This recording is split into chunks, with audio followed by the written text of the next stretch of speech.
네, 오늘 말씀의 주제는요, 떠나지 않는 사람이 아니라 떠날 수 없는 사람이라고 하는 주제입니다. 이 사람을 일컬어서 뭐라고 부르냐면 제자라고 부릅니다. 떠나지 않는 사람이 아니라 떠날 수 없는 사람, 이런 사람을 제자라고 부릅니다. 성경 말씀 본문 한번 찾아보겠습니다. 누가복음 22장, 누가복음 22장입니다. 33절로부터 34절까지의 말씀입니다. 그가 말하되 주여 내가 주와 함께 오게도 죽는 데에도 가기를 각오하였나이다. 이르시되 베드로야 내가 내게 말하노니 오늘 다 굴기 전에 네가 3번 나를 모른다고 부인하리라 하시니라. 아멘. 제자로 만드시는데요, 이 성경 구절을 딱 보면은 인간의 참 베드로의 어떤 그 무능력함과 의지의 박약, 이런 것들이 드러나는 구절처럼 보이는데 제자로 가기 위한 필수 과정입니다.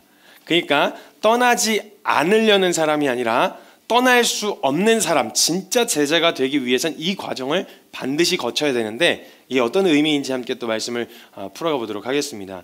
제가 가지고 있는 요즘에 최대의 관심사고 최대의 고민 중 하나가 뭐냐면요, 어떻게 제자화 시킬 건가에 대한 고민입니다. 사람을 훈련시키는데, 세우는데 어떻게 하면 제자가 될 수 있도록 하는가. 키퍼스 처치에서도 계속 고민하는 게 뭐냐면 어떻게 우리가 제자가 될 수 있을까, 교회를 어떻게 키울 수 있을까, 아니면 교회가 어떻게 성장할 수 있을까 보다 진짜 주님 앞에서 계속 고민하게 되어지는 건 뭐냐면, 진짜 한 사람을 교회로 세운다라고 했었던 이 비전을 갖고 여기까지 달려왔는데, 진짜 교회로 세우는, 진짜 한 사람을 제자로 세우는 이것에 대한 어떻게 하면 할 수 있을까, 어떤 훈련을 하면, 어떤 방법을 취하면 진짜 제자로 설 수 있을까. 교회의 목적이 사실은 이런 제자를 만들어내는 데 있는 거잖아요. 이런 제자를 만들어내고 제자를 세우고 그들을 격려하고 독려하는 게 교회의 목적이 되어지는데, 너무 많은 시간 제자를 어떻게 세울지에 대한 고민보다 그 외에 부수적인 거에 너무 많은 시간과 에너지를 쏟는 모습을 보게 됐어요, 저도. 그러니까 예를 들면 이 사람을 어떻게 세울 것인가에 대한 고민도 있지만, 그 외에 너무 일단 운영되어야 되는 어떤 커리큘럼, 시스템, 이런 거를 막 생각하고 있는 저를 발견하게 되어지는 거죠. 그 외에 부수적인 거에 너무 많은 시간을 쏟진 않았는지, 제가 섬겼던 교회들에서도 지금 여기서도 혹시 제가 거기다가 에너지를 쏟진 않았는지를 돌아보게 되는 시간이 됐어요. 오늘 상황을 유지하는 거라든지 먹고 사는 거라든지 아니면 교회를 어떻게 하면 키울 수 있을지에 대한 이런 것들을 더 고민하고 시간을 들이고 있지는 않은지, 이런 걸 돌아보게 되었어요. 그래서 예수님을 믿는 사람이 가지고 이 땅을 살아가면서 사실은 되게 힘들어요. 왜냐하면 지난번에도 말씀드렸지만 예수님을 믿는 크리스찬들은 실패감이 따블이거든요.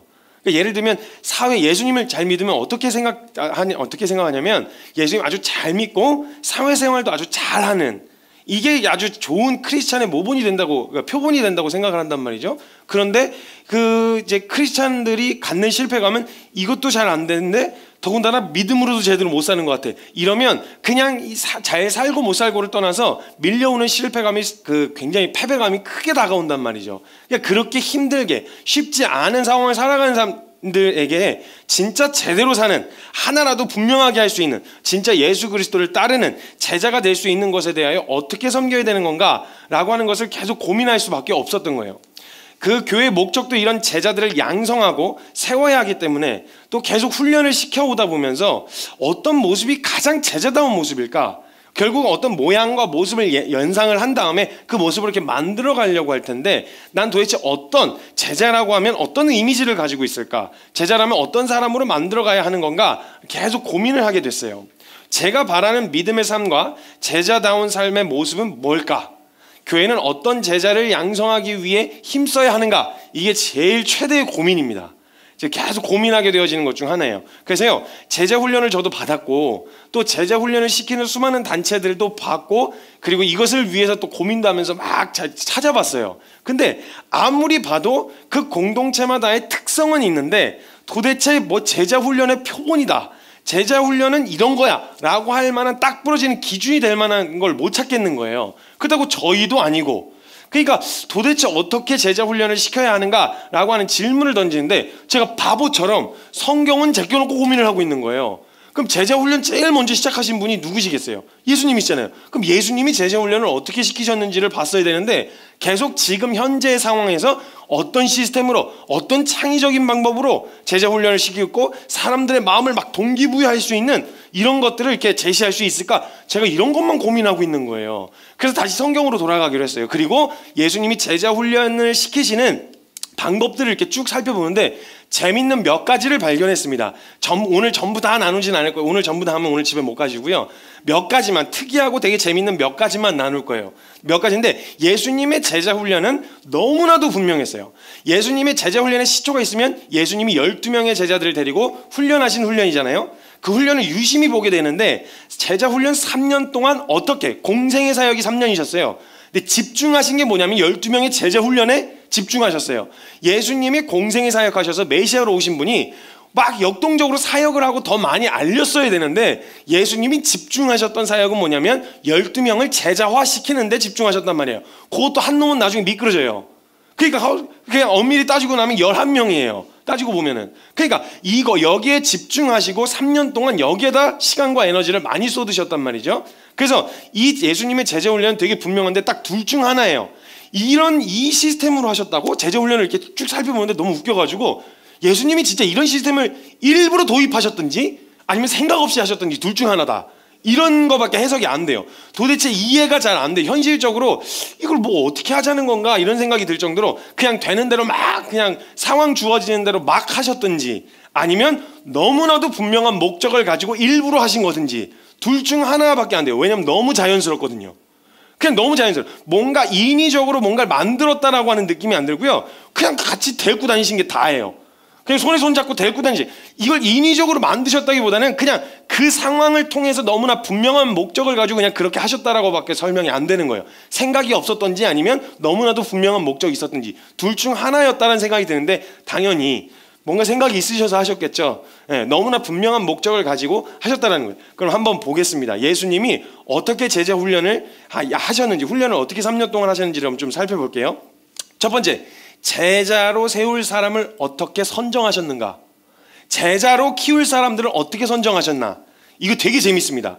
우리는 보통 어떤 훈련을 받는다든지 아니면 사역자로 콜링을 한다든지 이러면 이 사람이 가지고 있는 어떤 능력치나 기본적인 어떤 기준이 있습니다. 기본적으로 최소한의 기준이 있어요. 최소한의 기준. 그렇죠? 왜냐면 저희만 해도요 2단은 안 돼요. 아무리 기준이 없는 저희도요 2단은 안 돼요. 2단은 안 되는데 신천지는 안 받는단 말이야. 물론 신천지의 회의감을 느끼고 돌아선 사람은 괜찮은데 아직까지 열심 당원인 사람들에게는 저희가 그걸 이렇게 기회를 허락해 줄 수가 없어요. 오해가 생길 수 있기 때문에. 근데 지금 제자로 만들 사람을 선정하시는데 처음 예수님이 제자로 삼으실 사람들을 부르시는 것을 보면 무언가 같이 하자는 사역의 콜링이 아니에요. 뭐 이거 할래? 내가 지금 3년 동안 앞으로 이런 일을 할 건데 이런 계획을 갖고 있는데 너 같이 한번 해볼래? 이런 사역으로의 콜링이 전혀 아니에요. 그러니까 부르시는 제자들에게 뭔가 신선하고 새로운 사역으로 호기심을 불러일으키거나 뭔가 하고 싶은 마음을 막 불러일으켜서 부르신 게 아니에요. 그냥 막 흥분시키는 어떠한 동기부여도 없어요. 와, 가, 같이 가든지 이게 다예요. 그러니까 예수님이 뭔가 너 잘 들어. 지금 너 이 땅에서 삶이 다가 아니여. 영원한 것을 꿈꾸고 영원한 것을 쫓아가야 된단 말이에요. 이러면서 막 동기부여를 하고 막 육체 이 땅에 살아가는 것에 대한 회의감을 느끼게 만들어서 막 영원한 것을 소망 이런 거 없어요. 와 그냥 가려면 가든지. 근데 올라면 그물과 배를 버려두고 오고 이런 식이에요. 그 선정하신 대상들을 봐도요 뭔가 그 비전에 딱 알맞는 사람이라든지 그 사역에 딱 알맞는 사람들을 선정하신 게 아니에요. 어떻게든 데리고 가시려고 동원하려는 게 없어요. 그냥 예수님에 대해서 궁금했던 사람들이 예수님 주변에 쫓아오면 와 이게 다였어요. 그러니까 솔직히 그냥 보면요 아무나 부른 것 같아요. 제자 선정을 하시는데 아무나 불러요. 그러니까 속된 말로 개나 소나 부르시는 거예요. 그냥 주변에 있어서 와 너도 와 너도 갈래? 너도 가 너도 갈래? 너도 가 이런 식으로 부르시는 거예요. 콜링을. 이게 뭐예요? 12명의 제자에 3년 반 예수님이 육체를 입고 오셔서 사역을 하신 게 3년밖에 안 돼요. 그 3년 동안 집중하실 대상을 선정하시려면 좀 될 만한 사람, 가능성이 보이는 사람을 선정하셔야 되잖아요. 근데 아니에요. 그냥 뭐 이리저리 돌아다니다가 떨거지도 이렇게 막 거기서 뭐 하고 있다가 고기도 제대로 못 잡는 애들 있잖아요. 하루 종일 밤새도록 한 마리도 못 잡으면 막 베드로 같은 애.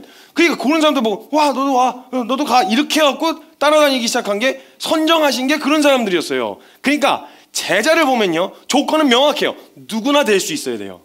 예수님의 제자 훈련의 대상은요, 누구나 될 수 있어야 돼요. 잘난 사람, 될 만한 사람, 가능성이 있는 사람, 사역 잘하는 사람, 능력치 좋은 사람, 이런 기준이 없어요. 누구나여야 돼요.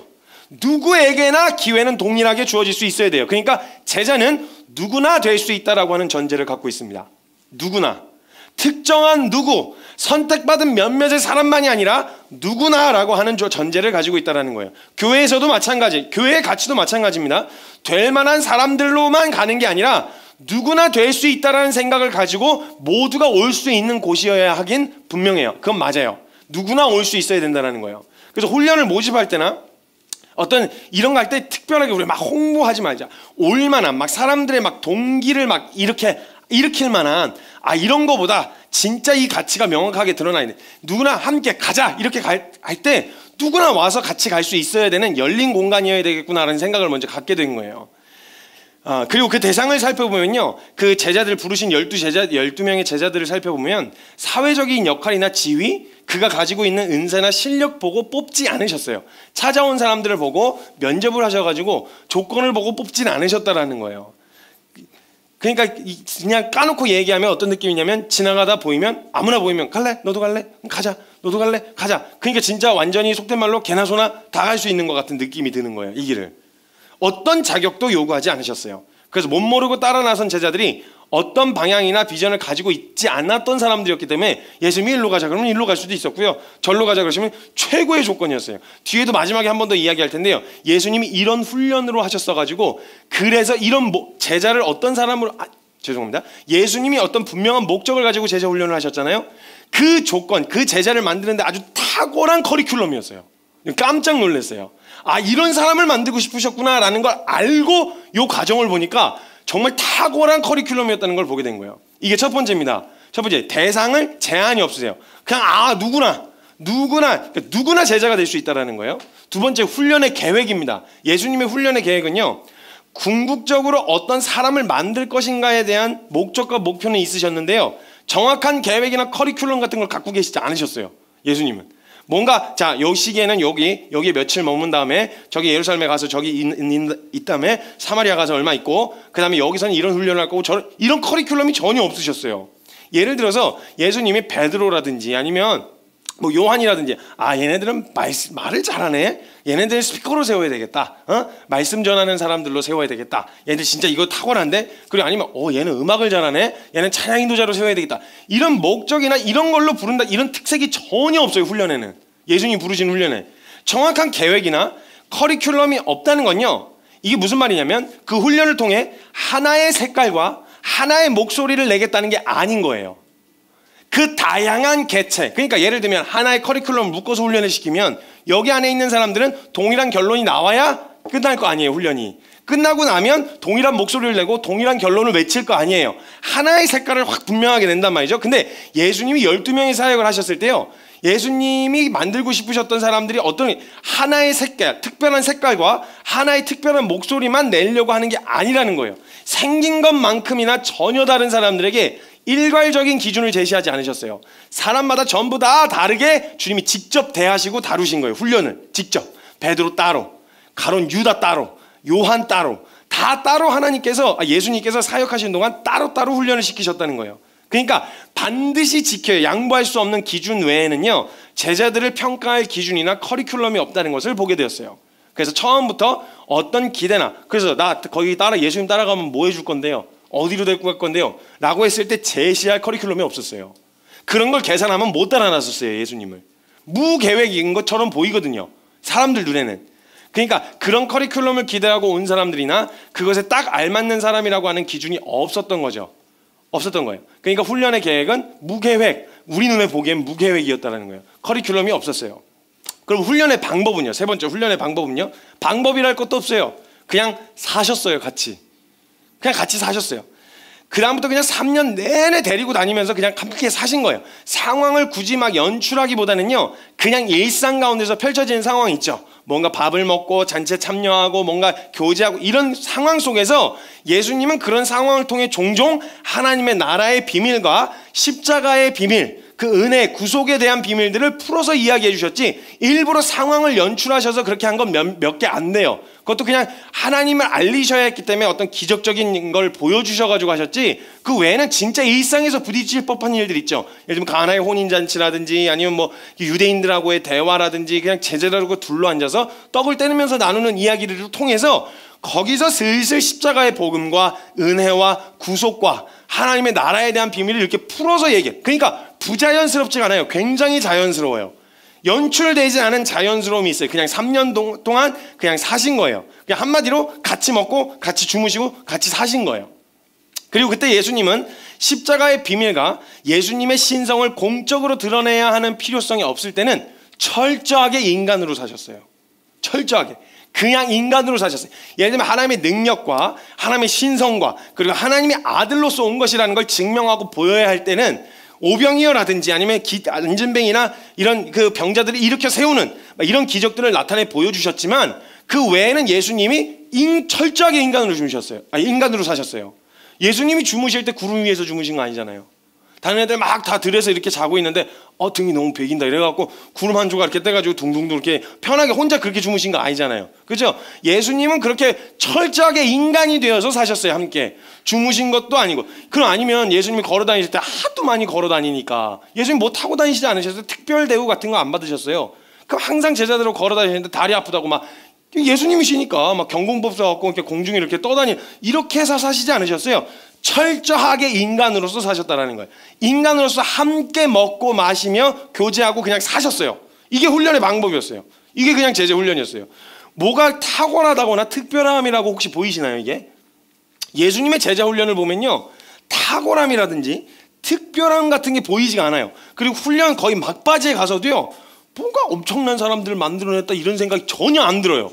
훈련 방법을 봐도 훈련 결과를 봐도 오히려 요즘에 전문적인 선교단체나 훈련단체가 훨씬 더 체계적이고 탄탄한 커리큘럼을 가지고 있더라고요. 다 싹 정리해 놓으니까 예수님 되게 대단하게나 막 하신 것 같아요. 제자 훈련을 그냥 데리고 다니면서 뭐야 이러면서 막 터지고 막 혼내다가 어쩔 때 같이 밥 먹고 뭐 어쩔 때 같이 이렇게 막 웃으면서 웃고 즐기고 같이 먹고 마시면 그냥 같이 사신 거예요. 이게 훈련의 방법이었어요. 특별할 것도 없죠. 네 번째입니다. 오는 사람 막지 않으셨고요. 가는 사람 안 잡으셨어요. 예수님의 공생의 사역에 보면요. 이게 그냥 이 있는 그대로를 보면요. 영혼에 대해서 되게 무심하고 무책임한 것처럼 보일 수 있는 훈련 방침 중 하나였는데요. 예수님이요. 상황에 따라서 사람들에게 되게 호감이 갈 만한 일들을 많이 하셨던 시기가 있었고 되게 밉상처럼 하실 그런 시기가 있었어요. 그때마다 사람들의 인기가 완전 천차만별이었거든요. 예수님이 유명해지고요. 사람들로부터 인기가 막 치솟을 때는요. 진짜 정말 많은 사람들이 예수님 주변에 와서 자칭 제자라 그랬어요. 자칭 제자. 그래서 막 나는 제자예요. 예수님 제자예요. 내가 가장 가까운 제자 중 한 사람이에요. 이러면서 막 주변에 막 머무르고 제자라고 막 떠들고 다녔단 말이에요. 이때 몰려오는 사람들 막지 않으셨어요. 그냥 주변에 있으면 그 몰려온 사람들에게 하나님 나라와 예수님에 대한 복음과 십자가와 그 은혜에 대한 비밀들을 이렇게 풀어서 계속 알려주셨어요. 근데 그렇게 막지 않으셨는데 어느 순간부터 예수님이 미움을 사고 사람들로 배척받기 시작했을 때는요. 요한복음 6장 66절에 그때의 많은 제자들이 그를 떠나서 다시는 그와 함께 다니지 아니하니라. 예수님 제자라고 스스로 생각했었던 사람들이 예수님을 떠나서 더 이상 예수님하고 같이 안 다닌 거예요. 다시 예수님과 함께 다니지 않기로 결정한 거예요. 근데 야 어디 엄마 니 진짜 양심 없다 새끼야.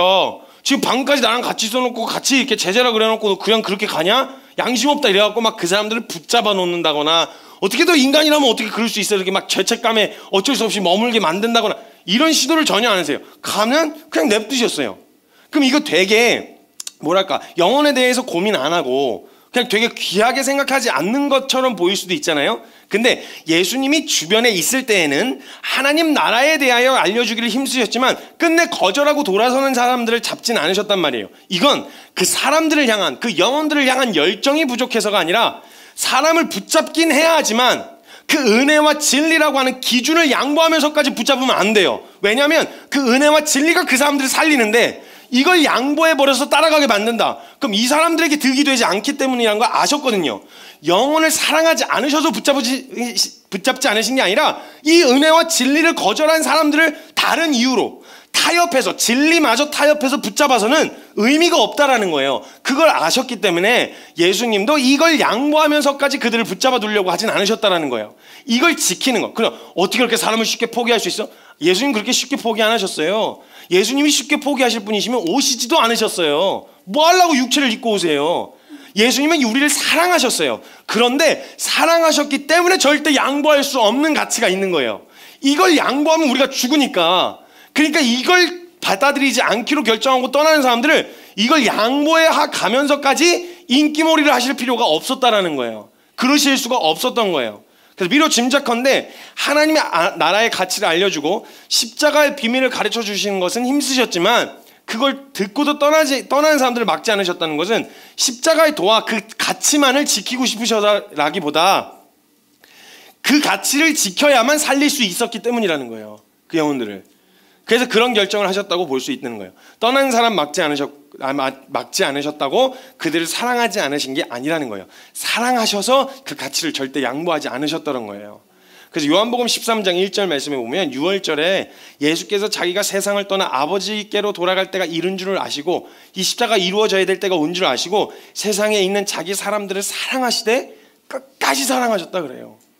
끝까지 어떻게든 마지막까지 이 가치는 양보하지 않지만 이 가치를 붙들고 있는 사람들이 끝까지 어떻게든 놓지 않으시려고 마지막까지 하셨던 모습이 보여요. 가룟 유다만 봐도 아시잖아요. 그 팔줄을 이미 마귀가 그 생각 안에 예수의 팔 생각을 넣어놨는데 그걸 예수님이 모르셨을 리 없는데 마지막까지 성만찬을 통해서 가룟 유다에게 돌이킬 기회와 다시 한번 그 진리 앞에 설 수 있는 기회를 허락하셨던 분이세요. 예수님은 철저하게 자기 기준에 얽매여 계신 분이 아니라 사랑하셔서 그걸 지키실 수밖에 없었던 거예요. 이게 떠나는 사람 잡지 않으셨고 오는 사람 막지 않으셨던 훈련의 방법 중 하나였어요. 5번째입니다. 훈련의 방향은요. 예수님이 훈련의 방향을 어떻게 시키셨냐면 구체적으로 가치를 충돌시키시는 훈련법을 쓰셨어요. 가치를 충돌시킨 다음에 둘 중 하나를 선택해야 되는 자꾸 선택의 기로로 몰아가셨어요. 그래서 제재 훈련을 받거나 뭔가 딱 이렇게 훈련에 본격적으로 딱 도입하게 되면요. 제일 먼저 일어나는 게 가치 충돌이에요.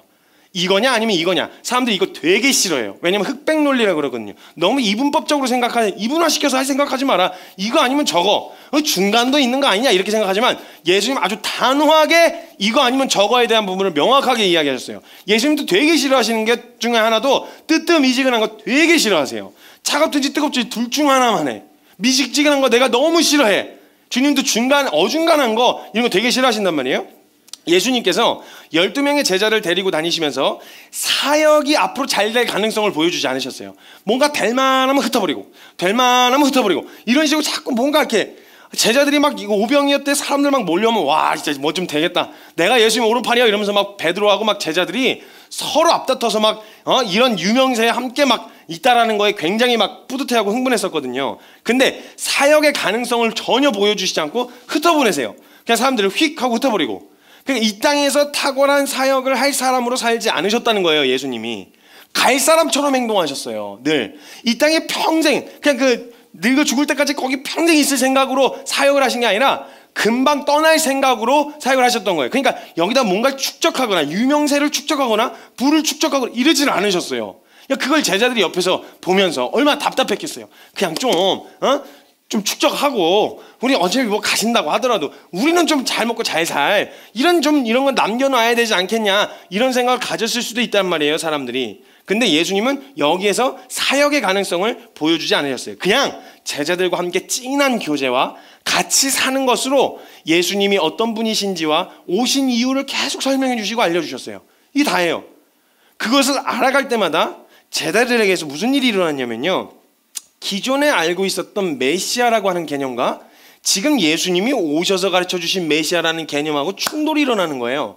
내가 예상했었던 그리스도와 메시아와 예수님이 직접 말씀하시는 메시아와 가치 충돌이 일어나는 거예요. 그러니까 우리가 생각하는 메시아, 우리가 막 그 리더들한테 그때 당시에 위정자들이라고 말했던 대제사장들과 바리새인들에게 들었던 메시아는 오셔가지고 그냥 막 칼 휘두르면서 다윗 왕처럼 사람들을 확 동원해가지고 로마의 압제로부터 확 구원해내고 그냥 통일을 이루는 이런 또 멋진 이런 메시아를 기대하고 있었거든요. 어쩌면 제자들도 이런 이미지로 메시아를 기다렸는지도 몰라요. 근데 예수님이 보여주신 건 너무 초라한 하나님의 아들이라고 하기에는 너무 쪽잠을 주무시고 계시는 그 예수님 하나님의 아들이라고 하기에는 너무 촌스러운, 보기에 막 흠모만 많은 것도 없고 막 같이 막 오씨 야 내 거야 이러면서 같이 진짜 인간으로 사셨거든요. 같이 막 뛰어먹고 막 같이 이렇게 사시는 모습을 보면서 헷갈리는 거예요. 분명히 메시아라고 하면 좀 더 특별해야 되고 뭔가 멋있어야 되고 뭔가 뛰어나고 탁월한 게 있어야 되는데 너무 인간이니까 제자들 안에서 이 가치가 충돌. 그리고 예수님이 계속 풀어서 설명하시는 구원이라든지 구속에 대한 개념도 자꾸 충돌을 일으키기 시작하는 거예요. 왜냐하면 듣고 보고 배웠던 건 열심히 착하게 잘 율법 잘 지키고 살면 구원 따는 거라 그랬거든요. 구원을 얻어내라는 거라고 배웠는데 예수님은 그게 자꾸 아니라는 거예요. 이게 막 자꾸 가치가 충돌을 일으키기 시작하는 거예요. 그래서 예수님의 말씀을 이해 못하는 장면이 되게 많이 등장해요. 뭐라는 거야? 그래서 막 갸우뚱하니까 근심하지 말라. 내가 알려줄 거야. 풀어서 알려줄 거야. 이러면서 내가 막 이렇게 이야기를 하는데 마지막이 돼서야 제자들이 그제서야 예수님이 하셨던 말씀들이 다 생각나더라 이렇게 표현을 해요. 못 알아듣는 거예요. 왜냐하면 이전에 있었던 가치와 개념들하고 예수님이 말씀해 주셨던 가치와 개념들하고 충돌을 일으켜서 그런 거예요. 구원에 대하여서도 구원을 얻는다고 하면 뭔가 그때의 이미지는 잘 살고 깨끗하고 멋있는 사람이 받을 수 있을 거라고 생각했었던 세속적인 가치에서의 구원하고는 전혀 다르게 정면 충돌을 일으키시듯이 주님이 뭐라고 얘기하시냐면 아무나 이런 거 죄인이 의인이 되어지는 것은 의인으로 하나님 앞에 의롭다 하심을 얻을 수 있는 건 너희 노력에 달려있는 게 아니다. 너희의 노력과 율법의 행위로서는 하나님 앞에 의롭다 하심을 얻을 육체가 없다. 그러니까 제자들이 막 충돌을 일으킨 거예요. 특별히 충돌을 일으켰던 장면이 언제였냐면 부자 청년 나타났을 때였어요. 누가복음 18장에 보면 부자 청년이라고 율법 진짜 잘 지키고 아주 떳떳하고 아주 당당한 청년 하나가 예수님 앞에 와서 어떻게 하면 영생을 얻을 수 있습니까? 라고 물었어요. 이때 예수님이 해주셨던 말씀이 뭐였냐면 너 이거 다 율법 지켜라 먼저 이렇게 얘기하신 다음에 어디서부터 어기지 않았습니다. 이렇게 얘기했더니 그럼 너가 가지고 있는 모든 재물을 다 팔아서 가난한 사람들에게 나누어주고 넌 나를 따르라. 그러면 너 얻을 수 있어. 영생 얻을 수 있어. 이렇게 얘기를 하신 거예요. 그러니까 근심하면서 돌아갔거든요. 그 제자들이 그때 뭐라 그러냐면 그런즉 누가 구원을 얻을 수 있사옵나이까. 이런 식으로 하시면 누가 예수님이 말씀하시는 기준이라고 하면 누가 구원을 얻을 수 있습니까? 그 도대체 이해가 안 되는 거예요. 가치가 충돌이 되는 거예요. 메시아가 오시면 잘 살고 있는 의인들을 부르시고 칭찬하실 줄 알았는데 예수님은 의인이 아니라 죄인을 부르러 오셨다라는 거예요. 그 다음에 바로 누가복음 19장이 등장하는 게 뭐냐면 삭개오예요. 똑같은 부자인데 예수님이 그의 집에 들어가 유하며 같이 먹고 마시며 이 집에 구원이 이르렀다라고 선포하셨어요. 똑같은 부자인데 분명히 부자는 하나님 나라에 들어가기가 어렵다 그러셔놓고 그 다음에 가니까 이 사람 그 삭개오도 똑같이 부자인데 심히 부자라 그랬는데 이 사람은 구원을 받았단 말이에요. 예수님한테 직접. 이게 무슨 차이냐는 거예요. 이건 그냥 물질적 아니 물리적인 어떤 개념의 차이가 아니었던 거예요. 아까 이야기했던 거 팔복에 나오는 것처럼 심령이 가난한 자는 복이 있나니 애통하는 자는 복이 있나니 의에 줄이고 목이 마른 자는 복이 있나니 이런 개념으로서 접근하셨던 거예요. 그러니까 도저히 모르겠는 거예요. 이해를. 제자들은 도저히 이해를 못하겠는 거예요. 그래서 마태복음 9장 13절에 보면 나는 의인을 부르러 온 게 아니라 죄인을 부르러 왔노라 하시니라. 흔히 우리가 알고 있는 상식과 이성이란 현재까지의 다수의 사람들이 알고 있는 것을 이야기하는 거지 사실 진리라고 할 수 없잖아요. 상식이라고 지금 우리가 말하는 상식이라고 말하는 건요. 그거 상식 밖의 행동이야 라고 얘기할 때 말하는 상식은요. 지금까지 다수의 사람들이 그렇다고 말하는 것이 상식이 되죠. 옛날에는요. 지구가 평평하다라고 얘기한 게 그게 상식이었어요. 지구가 둥글다 이야기하면 그게 몰상식이었어요. 근데 지금 어떻게 됐어요? 바뀌었죠. 지구는 평평해 라고 이야기하면 몰상식이죠. 지구가 둥근 걸 우리가 확인했으니까. 제가 왜 자꾸 밑으로 하죠? 둥근 걸 확인했으니까. 그러니까 그거 자체는 이 상식은 계속 발견되는 것만큼 깨지고 바뀐단 말이에요. 진리라고 할 수 없어요. 근데 이걸 진리처럼 믿고 있는 거예요. 그러니까 이 상식 안에 갇혀가지고 하나님도 제한하고 예수님도 제한하는 거예요. 내가 지금까지 생각해온 건 내가 지금까지 봐왔던 건 이런 거였는데 예수님이 전혀 다른 말씀을 하시는데 나 그럼 나는 용납 못해. 난 그럼 인정할 수가 없어. 예수님이 직접 말씀하셔도 이렇게 된단 말이에요. 상식 안에 갇혀 있었던 거예요. 우리가 알고 있었던 상식들이 깨어진 것이 얼마나 많아요. 근데 그 상식 안에 갇혀서 메시아와 그리스도에 대한 생각도 상식 안에서만 들여다보고 신앙생활을 하려는 사람들에게 예수님이 정면으로 도전하시는 거예요. 그 상식에서 벗어나야만 따를 수 있을 것 같은 상황으로 몰아가시는 거예요. 이 상식이 깨져야만. 그러니까 예를 들면 너 나 따라오려면 그물과 배를 버려두고 따라와. 너 나 따라오려면 너 이렇게 하려면 예수 그리스도를 쫓으려면 이렇게 행동해야 돼 라고 얘기하신 요구들을 보면요. 이건 도무지 이거 상식적으로 이해가 안 되는 것들을 막 요구하시는 거예요. 예수님이.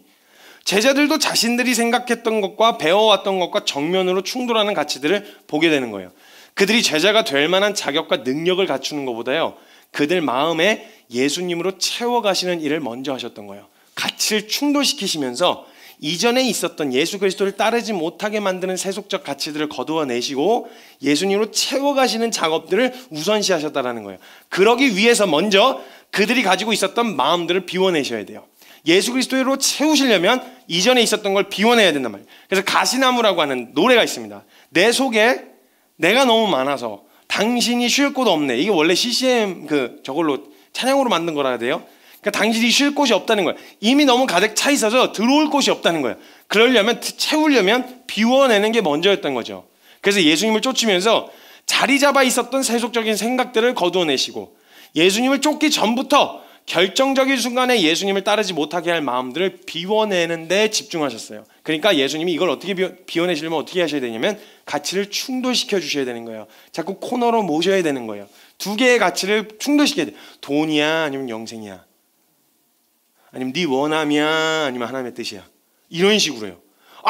이것도 사람들은 대부분요, 내 원함하고 내 원함이 하나님의 뜻에 위배되지 않는 걸 자꾸 찾으려고 해요, 성경에서. 그래서 가고 싶을 땐 말씀드렸잖아요. 가고 싶을 땐 제일 먼저 펼치는 성경이 창세기 12장이라고요. 너는 본토 친척 아비집을 떠나 내가 너에게 지시할 땅으로 가라! 가라 그러셨어요. 내가 가고 싶었는데, 가뜩이나 가고 싶었는데 성경 말씀에 가라 그러시잖아요. 그러니까 근데 서라는 말씀도 있거든요. 너는 그 길에서 멈추어 서서 옛적 길 곧 선한 것이 무엇인지 돌아보고 그리로 가라, 이렇게 얘기하시는 것도 있거든요. 그러니까 자기가 원하는 대로 하려고만 하면은 성경 끼워 맞출 말씀이 많아요. 근데 사람들은 보통 뭘 원하냐면 내 원함이 하나님의 뜻하고도 위배되지 않는 걸 자꾸 찾으려고 하거든요. 예수님이 그런 거 절대 허용 안 하시거든요. 우리 지금 또 그런 거 기가 막히게 잡아내시거든요. 그래서 꼭 요 코너에 딱 모세요. 이거 아니면 저거를 선택해야 되는 순간에 꼭 모세요. 그래서 내 본심을 확 드러내세요. 그 사이에 세우셔가지고. 그래서 부자 청년도 다 잘했어요. 다 잘했는데 너 돈이야 아니면 영생이야, 이걸 딱 그 선택의 길 앞에 세우니까 그냥 확 드러나는 거예요. 너 떠날 거야 아니면 따를 거야. 지금 상황에서 너 이거 다 날 따르려면 이거 다 버리고 부인하고 자기 목숨도 미워하지 않으면 안 되고, 너 처자나 자식이나 부모나 이런 거 버리지 않으면, 날 미워하지 않으면 나 따라올 수가 없는데 어떻게 할 거야? 따를 거야? 떠날 거야? 이런 식으로 막 코너로 모셨단 말이에요. 따뜻함이라고는 전혀 보이지 않을 정도로 너무나 타협 없이 명확하게 말씀하셨어요. 누가복음 14장 33절에 방금 말씀드렸던 거예요. 이와 같이 너희 중에 누구든지 자기의 모든 소유를 버리지 아니하면 능히 내 제자가 되지 못하리라. 뭐야? 예수님 제자가 되려면 소유를 버려야 된다고? 에이씨, 그거 누가 해? 그걸 또 할 사람이 어딨어? 라고 하는데, 이거는 진짜 버려야지만 제자가 될 수 있다는 말이 아니라 실제로 그렇게 하기 위하여 버릴 수 있냐는 거예요. 이 가능성 두고 있냐는 거예요. 아니 지금 당장은 그걸 버려야만 구원받을 수 있, 이 문제가 아니라 진짜로 따르는데 이게 걸림이 돼. 그럼 너 이거 버릴 수 있겠냐는 거예요. 따르는데 이게 너의 발목을 잡아. 그럼 이거 내칠 수 있겠냐는 거예요. 이거 되냐는 거예요. 이걸 먼저 세워놔야만 기존에 있었던 걸 배워내고, 예수님 말씀하시면 예수님도 부모 공경하라 그러셨어요. 챙겨주셨단 말이에요, 예수님도. 그런데 예수님이 말하셨던 걸 갖다 버려라. 너에게 상종도 하지 마라. 가족에 이 얘기를 하고 싶었던 게 아니라 너 분명한 결정적인 순간에 무엇을 선택한 걸지 미리 네가 작업을 해놔야 되지 않겠냐. 처음부터 주님이 말씀하셨던 거예요. 그러면 그 상황이 부딪혔을 때 에도 주님을 따르는 이거에 대한 부분은 타협의 여지가 없었다는 거죠. 14장 26절에 뭐라고 얘기하시냐면, 물은 내게 오는 자가 자기 부모와 처자와 형제와 자매와 더욱이 자기 목숨까지 미워하지 아니하면 능히 내 제자가 되지 못한다 그러셨어요. 27절에 뭐라고 얘기하시냐면, 누구든지 자기 십자가를 지고 나를 따르지 않는 자도 능히 내 제자가 되지 못하리라. 아주 분명하게 이야기하셨단 말이에요. 어떤 그릇이든, 예수님이 천하게 쓸 그릇이든 귀하게 쓸 그릇이든지 상관없이 그 그릇을 사용하시려고 하시면 제일 먼저 하셔야 되는 건 뭐냐? 그릇을 비우고, 비우는 것으로 끝나는 게 아니라 깨끗이 닦아야 됩니다. 깨끗이 닦아야 돼요. 그래야 어떤 그릇으로든 쓸 수가 있는 거예요. 그래서 예수님께서는 모든 제자들을, 그리고 믿음의 선진들에게 이 작업부터 하신 거예요. 그 가치를 충돌시키시고 비워내시는 작업, 깨끗이 정리하고 닦아내시는 작업. 그래서 이거냐 이거라고 하는 모든 선택에서 결론이 너무 명확하게 내려진 사람으로 만드셨어요. 어떤 경우의 수가 나타나도, 어떤 선택의 옵션이 나에게 주어져도 나는 이거밖에 선택할 것이 없다. 혹시라도 선택의 옵션이 주어지는 건 뭐냐? 더 이걸 확증하라고 허락하신 시간이다 라는 걸 알고 있어서요, 여지가 안 됐어요. 여지가. 이걸 선택해야 되나 저걸 선택해야 되나 이렇게까지 해야 되나 라고 하는 제한이 없었다는 거예요. 왜냐하면 상식을 벗어났으니까 이미 우리의 믿음이. 그러니까 예수님께서는 모든 제자들과 믿음의 선진들에게 이 작업부터 하신 거예요. 그릇을 멋지게 만드시거나 그릇을 큰 그릇으로 만드시는 작업이 아니에요. 성경 어딜 봐도요 큰 그릇으로 만드시는 걸 본 적이 없어요. 큰 그릇으로 따지면 모세는요, 모세가 원래 40살까지가 큰 그릇 아니에요? 근데 그거를 깎아갖고 요만한 소주잔도 안 되는 작은 그릇으로 만드셨어요. 근데 작은 그릇으로 만들었더니 무슨 일이 일어나냐? 담으니까 그냥 바로 흘러넘치는 거예요. 그냥 막 흘러넘치는 거예요. 그래서 제가 항상 저희 지체들한테 항상 이야기하는 거, 저 때도 이야기했었죠. 작은 그릇은 작을수록 좋다. 왜냐하면 붓는 족족 흘러넘치니까. 작은 그릇이고 깨진 질그릇일수록 구멍이 나 있는 그 터진 항아리가 제일 좋다. 붓는 족족 담길 새도 없이 그냥 흘러가니까 얼마나 좋아요. 그냥 이건 그릇이라고 항아리라고 보기보다는 통로라고 보는 게 좋아요. 받는 대로 그냥 후루, 받는 대로 후루루 이렇게 그냥 흘려보내는 거예요. 그냥 은혜가 나한테 임한 은혜가 그냥 막 바로바로 흘러가요. 얼마나 좋아요. 큰 그릇이 되는 데에 집중하지 않으셨어요. 멋있는 그릇을 만드는 데 집중하지 않으셨다고요. 예수님은 딱 하나, 그것을 담아내 깨끗하게 비워진 그릇으로 만드셨어요. 네가 지금 깨진 질그릇이어도 상관없어. 금이 짝짝 갔어도 상관없어. 내가 그걸 가장 알맞은 곳에다가 쓸 거야. 이렇게 결정하시면 되는 거 아니에요, 쓰시는 분이. 그러니까 예수님 거기에다가 의미를 두지 않으셨다는 거예요. 그래서 이런 작업부터 하시느라고 성과가 눈에 바로바로 안 보이는 거예요. 훈련의 성과가. 여기서 3년 내내 데리고 가셔가지고 훈련의 성과가 바로 딱 나오면 얼마나 멋있고 좋아요? 우리에게 표본도 되고 얼마나 좋아요. 근데 성과가 안 보이는 거예요. 언뜻 보면요, 여기까지 딱 보면요 더 있는데 한 5가지 정도만 살펴보면요 예수님의 제자 훈련은 되게 특별해 보이지도 않아요. 뭔가 탁월해 보이지도 않아요. 예수님의 훈련이 차별화된 이유는 뭐냐면요, 그렇게 다니시면서 훈련하신 목적이 뭐냐면요, 사람들은 보통 어떤 커리큘럼이든 어떤 것이든 만들어내고 싶은 사람의 목적이 있잖아요. 표본이 있잖아요. 예를 들면 어떤 학원이라든지 뭐 훈련시키면 좋은 성적, 좋은 모습, 이게 뭐 탁월한 성품 이런 걸 만들어내는 게 어떤 목적이 있다면 예수님이 훈련하신 목적은 굉장히 차별화되어 있는데요, 예수님의 훈련 방식은 평상시에는 잘 모르다가 결정적인 순간에만 드러나는 훈련이에요. 결정적인 순간에 이것 아니면 저것을 선택해야 되는 순간에 그 훈련의 진가가 드러나요. 그래서 예수님이 부활하시기 전까지 제자들의 모습을 보잖아요. 훈련 안 받은 사람이랑 별로 다를 게 없어요. 아니 훈련 안 받고 이전에 그냥 착하게 살던 사람들보다 오히려 못해요. 시기 질투하고 막 서로 경쟁하고 막 이렇게 하는 거 보면 훈련 받은 사람들이 이게 이런 생각이 든단 말이죠. 근데 그 훈련의 진가가 결정적인 순간에 등장해요. 따라갈 만해서 따라가는 게 아니에요. 뭔가 내가 얻을 유익이 있어서 붙어 있는 게 아니라, 다른 계획 때문에 예수님 옆에 붙어 있는 게 아니라 그냥 예수님 때문에라고 하는 이유 외에는 제자들에게 남아있지 않은 걸 보게 되는 거예요. 그 결정적인 순간에 내가 지금 예수님 옆에 붙어 있는 거, 예수님 옆에 붙어 있으면 이제는 뭔가 떨어질 떡고물도 없어. 이거 뭐가 탁월한 사역을 할 것 같지도 않아. 뭔가 대단한 게 보이지도 않아. 근데 예수님 옆에 붙어 있는 거예요. 붙어 있는 이유가 그냥 예수님 때문에라고 하는 거 밖에는 다른 이유를 찾아볼 수 없는 사람이 된 거예요. 이게 예수님의 훈련 목적이었어요. 이런 사람을 만들어내시려고 하셨던 거예요. 그걸 확인할 수 있도록 다른 여지들과 다른 가능성들을 자꾸 제하시느라 사역이 될 만하면 도망가시고, 사역이 될 만하면 도망가시고, 사람 기댈 만하면 떠난다 그러시고, 의지할 만하면 나 간다 그러시고, 자꾸 이런 식으로 하셨던 이유가 뭐냐면, 이 사람들이 예수님을 쫓는 이유가 다른 이유가 다 걸러지고 오직 예수님 때문에, 그분 때문에라고 하는 이유 외에는 다른 게 남지 않도록 하기 위해서 그 훈련을 해오셨던 거예요. 사람들은 처음에 하나님의 원함과, 아까도 말씀드렸다시피 내 원함이 맞아떨어지는 지점을 찾으려고 하는데, 내가 하고 싶은 것과 하나님 뜻에도 합한 걸, 그런데 시간이 지날수록 결코 중첩될 수 없는 평행선이라는 걸 깨닫고 나면요 반드시 선택해야 되거든요. 그러니까 선택해야 되는 순간에 이를 수밖에 없거든요. 어쩌면 인정하지 않고 괜찮아, 이것도 가질 수 있고 저것도 가지고 있을 수 있는 거야 라고 했는데, 어쩌면 둘 다 선택을 안 하고 있는 상태인지도 모른다는 거죠. 내 원함이 짙어지고 결국 선택해야 되는 순간에 이르게 되어지는데요, 그때 이런 구조가 되는 거예요. 하나님 vs 내 원함. 이런 구조가 딱 되어지는 거예요. 이런 구조가 되어졌을 때 진짜 우리의 본심이 딱 드러나게 되거든요. 근데 제자들이 이 훈련을 받고 난 다음에 어떻게 되냐면, 하나님 vs 내 원함 딱 되면 이건 경쟁 구도도 아니야. 뭐야? 내 원하게, 당연히 이걸 원하긴 원하지. 근데 이걸 무슨 옵션이라고 더 이거밖에 없지, 이렇게 선택하게 되는 사람들이요. 뭔가 평상시에 되게 멋있고 대단한 사람들이 아니라 그런 선택의 기로마다 항상 이것밖에 선택할 여지가 없는 사람들을 만드시는 게 훈련의 목적이었단 말이에요. 그런데 예수님이 이렇게 훈련을 시키시고 이런 사람을 만드셨는데 어떤 사람이냐? 한 문장으로 정리하면 이겁니다. 오늘 주제예요. 떠날 수 없는 사람을 만드시는 것이 제자 훈련의 목적이었습니다.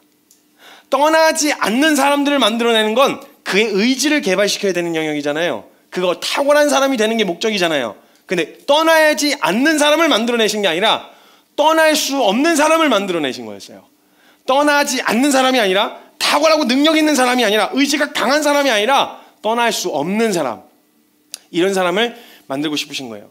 잘 가고 멋있게 개발된 사람이 아니라 어디에 있든 무엇을 하든 눈앞에 그 대상이 있든 없든 상관없이 떠날 수 없는 사람을 만드신 게 예수님의 제자 훈련의 차별성이었어요.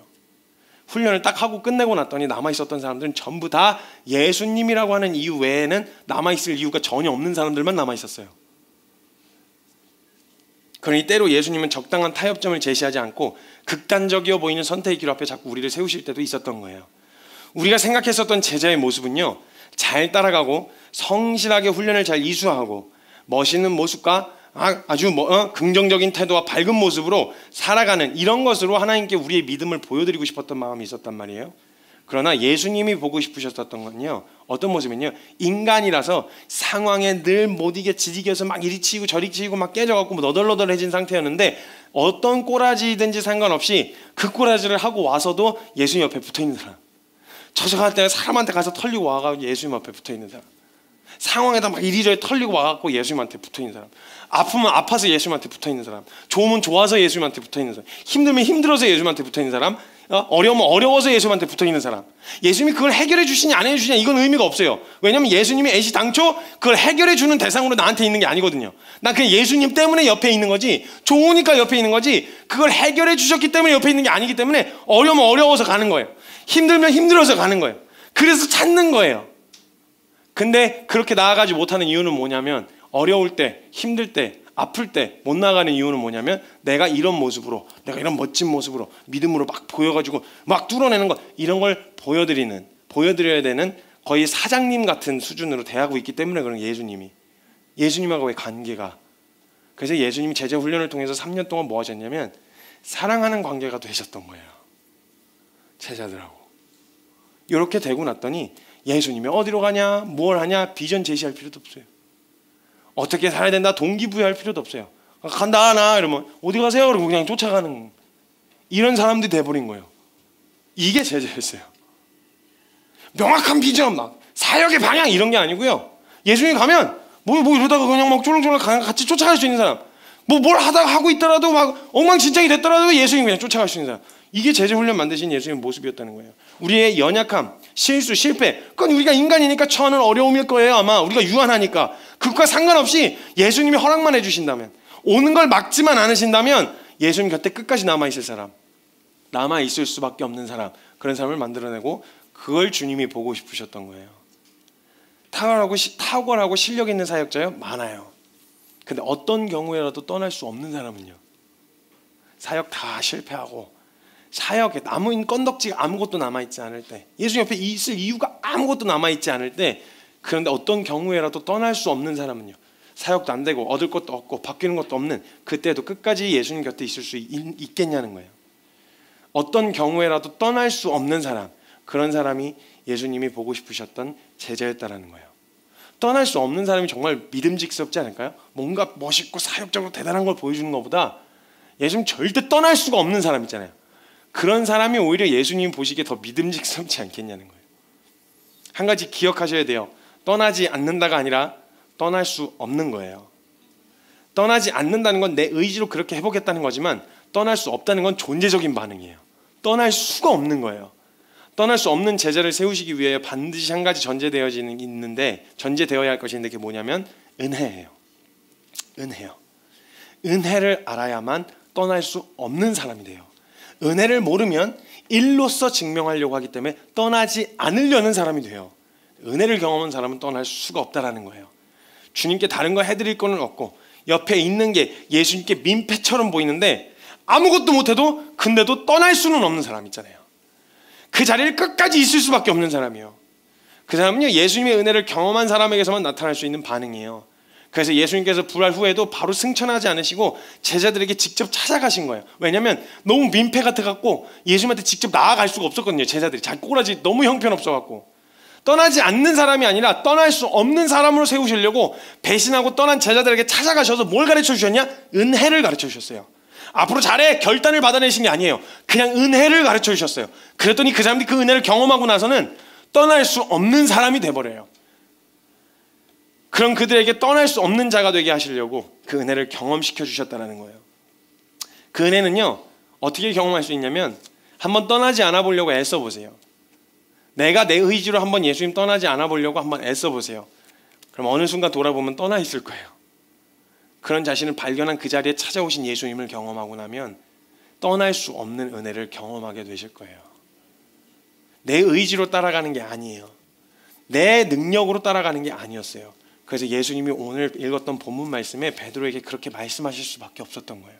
왜냐하면 베드로가 끝까지 예수님 자기 의지로 예수님 저는 어느 곳이라도 가고 죽기를 각오하고 있습니다. 전 예수님 옆에 끝까지 남아있을 겁니다 라고 했었던 이게 깨어지고 끝까지 남아있을 수밖에 없는 사람, 떠나지를 못하는 사람으로 만드시기 위해서는 이걸 깨트리셔야 했거든요.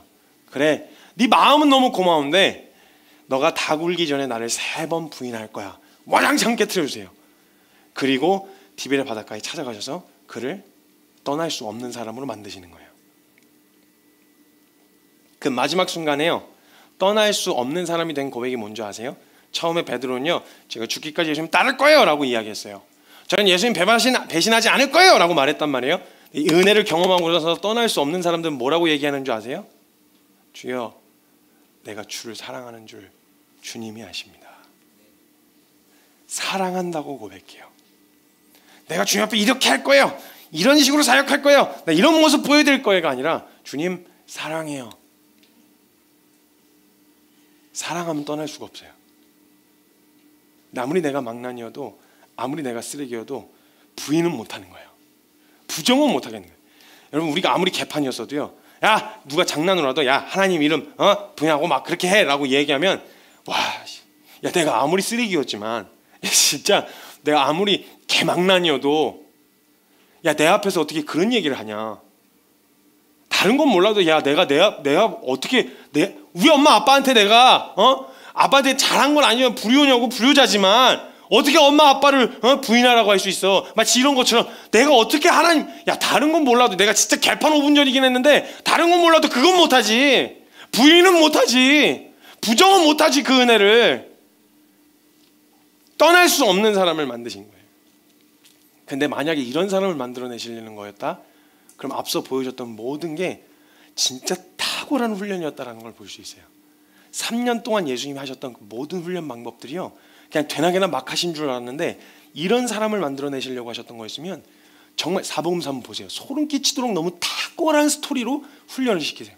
이거 사람이 계획하면 이렇게 계획할 수 있을까 싶을 정도로 가장 완벽한 훈련 커리큘럼이었어요. 자격 조건을 걸어놓는다면 잘 버틸 의지가 강한 사람 위주로 뽑아놓고 될 만한 사람만 된다고 할 수 있는데 누구에게나 열려있는 기회, 누구든지 이 은혜를 경험하기만 하면 떠날 수 없는 사람이 될 수 있는, 제자가 될 수 있는 기회예요. 어떤 특정의 훈련을 받아야만, 어떤 특정한 커리큘럼의 훈련을 받아야만 예수님의 말씀과 예수님을 더욱 알아가는 것이 아니라 같이 살기만 하면, 예수님의 말씀과 예수님을 더 알아가고자 하는 소망으로 같이 살기만 하면, 말씀과 같이 붙들려서 계속 시간을 보내고 주님 앞에 나아가기만 하면 이 은혜 앞에 설 수 있도록 예수님이 이끌어 가시는 거예요. 이 은혜를 붙드시려고 우리의 소망 없음을 드러내시는 거라면, 우리를 비워내시고 나에 대한 기대를 절망케 하시는 그거면 우리 예수 그리스도께서 꿈꾸셨던 제자로서의 그 과정, 훈련 과정 중에 계시다고 봐도 무방하다는 거예요.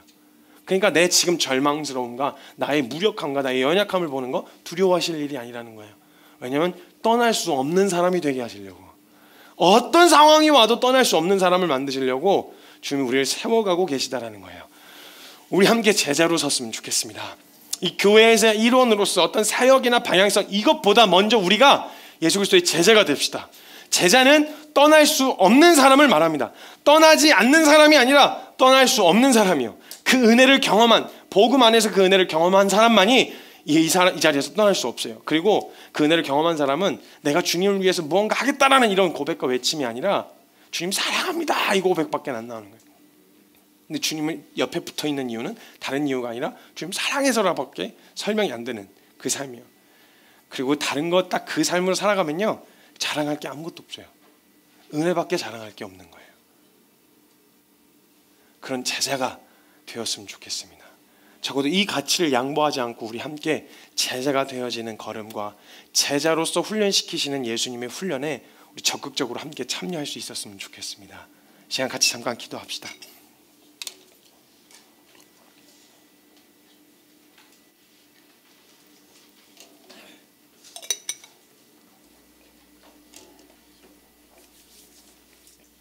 누가복음 22장 33절에서 34절의 말씀에 베드로가 예수님을 주는 그리스도십니다, 그리고 살아계신 하나님의 아들이십니다 라고 고백했다가 칭찬을 받은 거예요.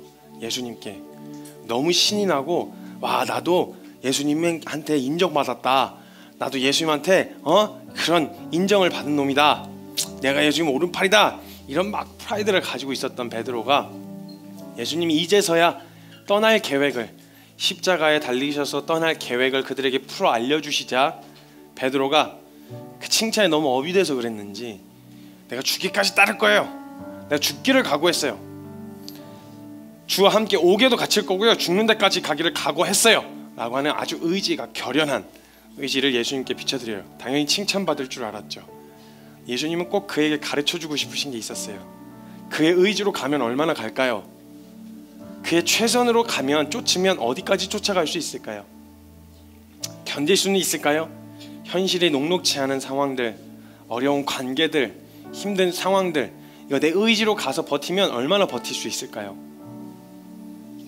예수님은 앞으로 그 베드로가 어떤 삶을 살아야 할지를 미리 알려주시면서 알고 계셨던 예수님이 그의 의지로는 결코 그 길을 갈 수 없다는 걸 알고 계셨어요. 왜냐하면 초대교회의 초석이 되어야 할, 초대교회를 이끌어야 할 리더로 서야 되는데, 그 초대교회가 처한 상황은 진짜 예수님을 사랑하는 게 아니면 견딜 수 없는 상황들이었거든요. 그 핍박과 모진 고난과 그 어려운 상황 가운데서 가능성과 소망이라고는 1도 보이지 않는 상황에 놓여질 게 뻔했었거든요. 그 상황에 제자들을 놓고 가시는 그 상황을 알고 계셨는데, 그래서 그 마음을 너무 잘 아셨어요. 베드로가 예수님 좋아서 고백한 거라는 걸 알고 계셨어요. 네, 베드로에게 의지로 갈 수 있는 길이 아니라 이 길, 주님을 따르는 제자의 삶은 은혜로만 가는 길이라는 걸 가르쳐 주시려고 매몰차게, 되게 서운할 만큼, 베드로야, 내가 너에게 말하노니 오늘 너가 닭 울기 전에 내가 3번 나를 부인하리라. 3번 부인한다는 건 완전한 부인이에요. 완벽한 부인이에요. 죽음도 3일 머물러 계셨죠. 3일 완전한 죽음을 이야기, 완전한 죽음이에요. 3번 부인한다는 건 정말 저주 맹세 부인한, 완전히 그냥 부정한다는 거예요. 내 의지로 옥에도 가고 죽기까지 따르겠었던 그 모든 의지가 박살이 날 거라고 하는 이야기를 먼저 하시는 거예요. 예수님의 목적은 분명했어요. 너 수준을 알고 네 주제를 알아라, 이런 얘기를 하시고 싶으셨던 게 아니었어요. 무슨 얘기를 하시려고 하셨던 거냐면, 떠나지 않으려고 하는 사람이 되는 게 아니라 떠날 수 없는 사람이 되게 하시려고 그렇게 이야기하셨다는 거예요. 그 의지를 깨트리세요. 그리고 그새는 다시 은혜 앞에 섰을 때 죽기까지 따르겠습니다, 다시는 부인 안 할 거예요, 이런 얘기를 하지 않아요. 그냥 이렇게 얘기해요. 주여, 내가 주를 사랑하는 줄 주께서 아시나이다. 내가 주님을 사랑하는 줄 주님이 아십니다. 제가 이 말씀을 준비하고 나서 찬양을 부르는데, 제 고백 안에 예전에도 고백했었던 고백이었는데, 하나님을 사랑한다고 고백하는데 이전에 멋모르고 개념 없이 사랑한다고 고백했었던 내용하고 단어가 똑같잖아요. 개념 없었을 때도 사랑한다 그랬었고, 이만큼 알았을 때도 사랑한다, 말이 다르지가 않잖아요. 그래서 이걸 어떻게 더 표현할 수 있지? 어떻게 주님을 사랑한다는 표현을 더 할 수 있을까라고 생각하다가 찬송가를 보다가 깨닫게 된, 저랑 똑같은 고민을 하셨던 분이 계셨나 봐요. 그래서 그분 이렇게 표현하시더라고요. 내 구주 예수를 더욱 사랑합니다. 어제보다 더 사랑합니다. 어제도 아는 만큼 사랑했던 거였는데 오늘 더 사랑합니다. 내 구주 예수를 더욱 사랑하는 여러분, 우리 떠날 수 없는 사람이 될 때까지 예수님이 시키시는 그 훈련에 적극적으로 임합시다. 주님, 저의 의지를 박살내셔야 된다면 박살내십시오. 저의 상식을 깨트리셔야 한다면 깨트리십시오. 저의 기준을 무너뜨리셔야 된다면 무너뜨리십시오. 예수 그리스도가 우리의 기준이 되어 주십시오. 예수 그리스도가 우리의 상식이 되게 하여 주십시오. 예수 그리스도를 떠날 수 없는 사람이 되게 하여 주십시오. 우리 그런 간절한 소망함으로 제자 되기 원합니다. 주님 따르는 제자 되기 원합니다. 그 소망함으로 우리 첫 해를 시작하는 믿음의 결단이 됐으면 좋겠습니다. 함께 기도하며 나아갑시다. 하나님 감사합니다. 하나님 주님 제자 되기 원합니다.